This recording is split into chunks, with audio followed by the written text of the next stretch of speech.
Hello everyone. Today I want to do a video on flattening and straightening your stock when you're making planes.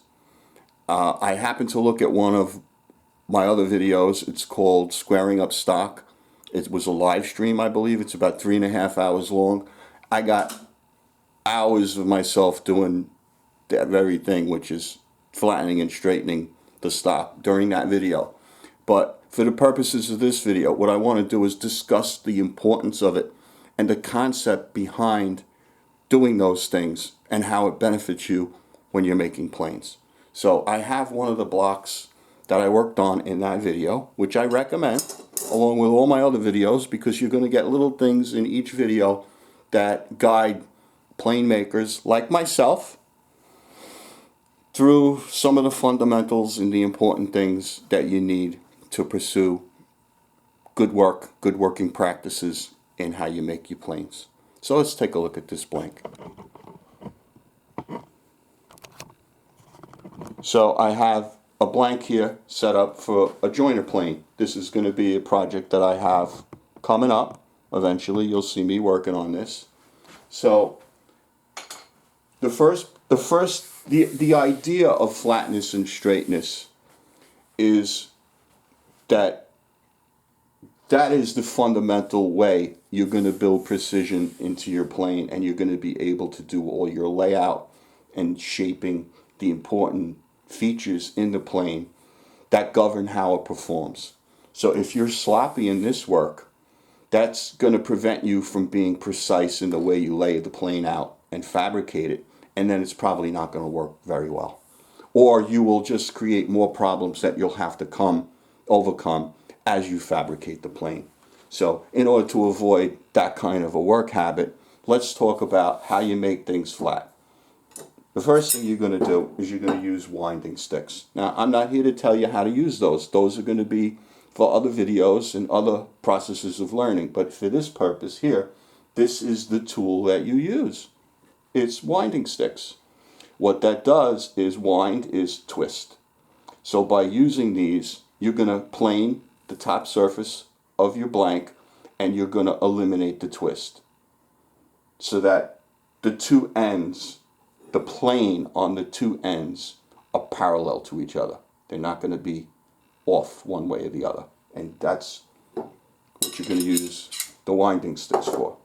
But in addition to that, at the same time, you have to keep the surface straight.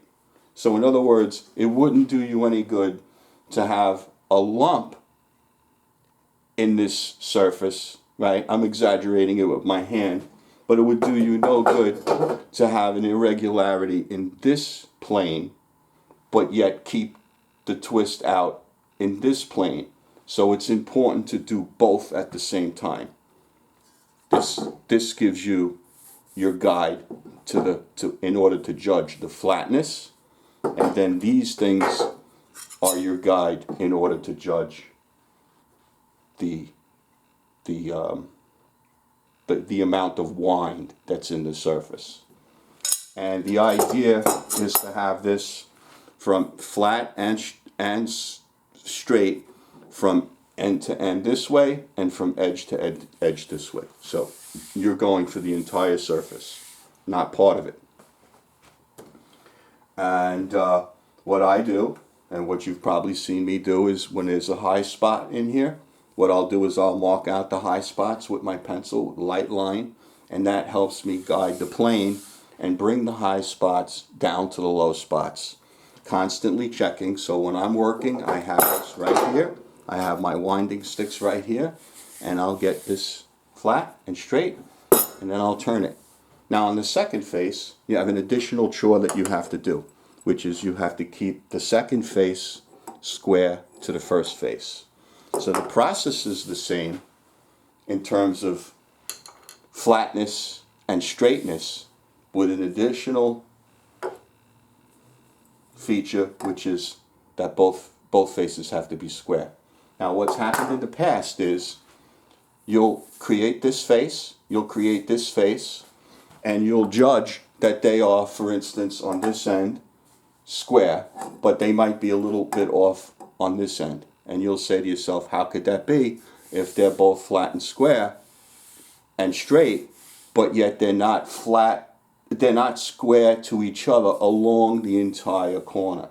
The reason why is because something's off a little bit. And that's where you got to take a little bit of extra time in order to tune one or both of the sides. So you're going to go back, you're going to look at your work again. You're going to put the straight edges in, you're going to put the winding sticks in, and you're going to carefully range everything and find that little spot where it's off. And you're going to make this corner perfectly square. Then you're going to do that with the remaining faces on the blank.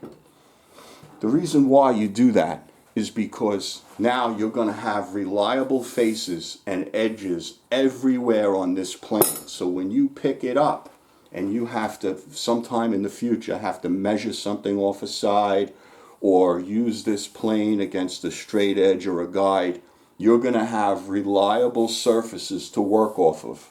The other reason you want reliable surfaces is when you're doing your layout, you're going to have lines that are geometrically perfect to the faces and edges of the blank itself. So if I was to, for instance, carry a line that went all the way around the plane, when I get to my fourth line, it should converge perfectly on the final corner with the first line that I made. They shouldn't be off by even a little bit.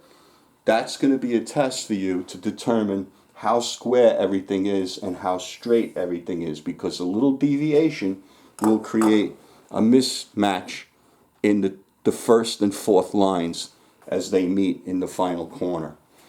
Those lines are going to govern the way you make the throat, set the wedge pocket, the abutments, the throat on the bottom, the layout for the handle, and on and on and on. And the flatness of the bottom of the plane is going to govern how well the plane performs when you're actually using it, which is the whole purpose of making these things. So this all starts with the fundamentals of flatness and squareness. Now, there are other reasons why you want to build flatness and squareness and straightness into all your planes, like this scrub plane. When these wear out, they're very easy to reshape and tune. The reason why is because when you first make the plane, you should make it perfectly flat and perfectly square. So when it wears out and the bottom becomes irregular, you're going to reshape it, and you're just going to throw your square back on. You're going to re-square it. You're going to use your winding sticks, and you're going to check that, and then you're going to basically bring this bottom back into the specifications that it was in when you made the plane. But you have to give yourself a square body to work off of. Now, you might recondition this plane years after you make it, but you're going to have the residual benefit of just being able to take a small little square and tuning it in a few minutes. It's not a big deal. And that's the benefit of doing that kind of work. Now, you'll also have planes that maybe it's a molding plane, a rabbet plane, might be a plane, it could be any plane. It could even be something like this that you're using off of a guide or a straight edge or some other fixture, or using a feature of the plane as a guide, a working edge, a line, whatever it is that you might find yourself doing in the future. What you'll find is that when you're using a straight guide, you want to have all the edges and faces of your planes, even your what you might consider an incidental plane like a rabbet plane. You're going to find that they're all easier to work with when the bottoms, the faces, the ends, the tops are all square, straight, and don't have any twist. Now, if you have reliable equipment that produces that kind of blank that you're able to work with, that's fine. I don't. And the purposes of making a video like this are to give a conceptual advantage to someone that works like me, which is in a limited work area with very little to no tools, where you're doing it by hand, and getting a sense for why it's important to do things this way. It's a pain in the neck. It's a lot of work. When you look at my 3.5 hour video in the live stream, you'll see me constantly, repetitively go back to the same spot and flatten and take the wind out and pick up the plane and on and on and on. And it's a labor-intensive affair.